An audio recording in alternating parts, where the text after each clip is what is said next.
Dinosaurs by Richard Berry.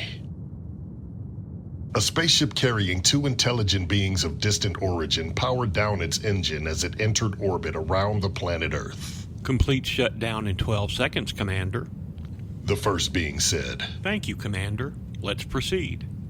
They had the same rank within the organization that had planned and executed this journey, these beings. But it wasn't an issue.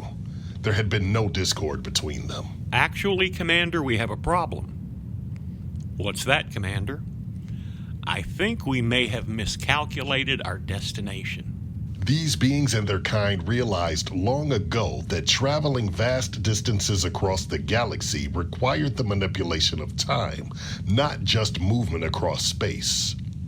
Put simply, they had discovered how to delete the time it took to travel between 2 points. With some allowance for the process of deletion to run its course, they could effectively go from A to B instantaneously. It nearly always worked.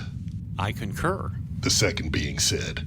It was studying the view screen at its station, which displayed various readings from the planet's surface. Mean temperature is higher than we expected.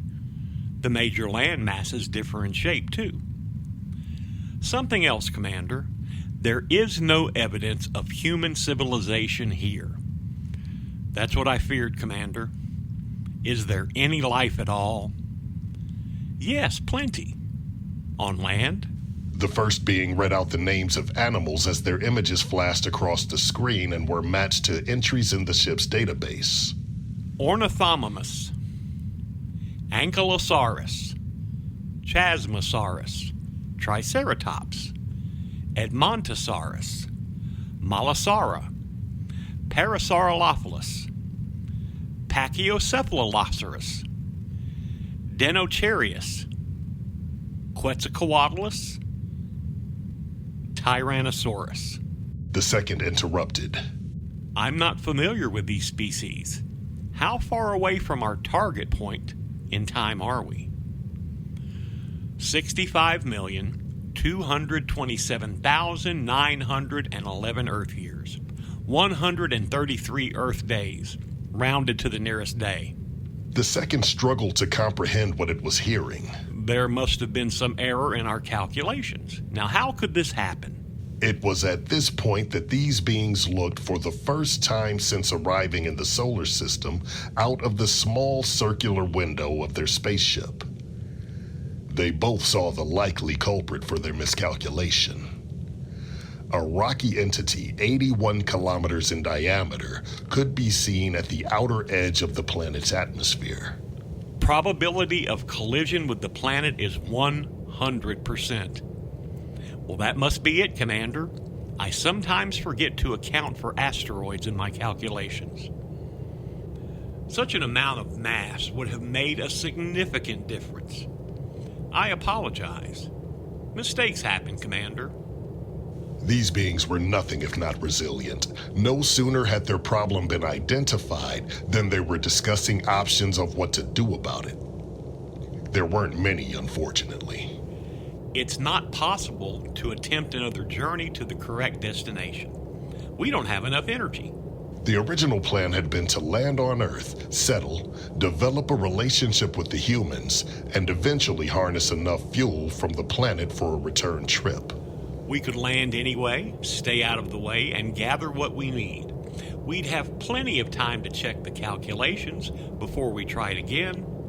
The first being gave the second's idea some serious thought. It might be possible, Commander, but the risk is too great. If we are witnessing the mass extinction event that I've read about in the Earth history files, then conditions are about to become extremely inhospitable. Even with our technology, without the protection of a native, intelligent species, I doubt we'd survive. The second nodded. Reluctantly, I have to agree. Do you have any ideas? Only one, and it's causing me a degree of discomfort just to think about it. Well, we need to consider all options, Commander. Very well, Commander. It seems to me, despite the size of this asteroid, one of our missiles would probably be sufficient to destroy it. Destroy it? I warned you about the discomfort.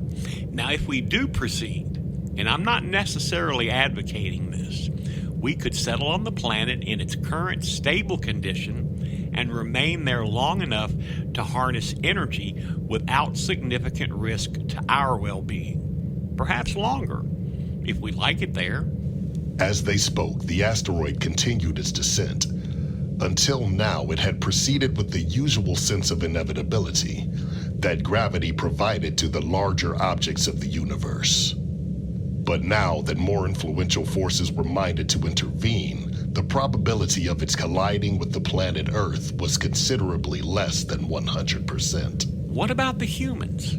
The first being asked the question despite already knowing the answer. It's unlikely they'll evolve if we interfere, Commander. Well, it's us or them, Commander. The decision was made.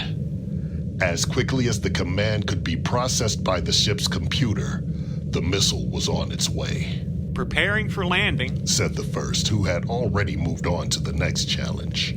I'm just thinking.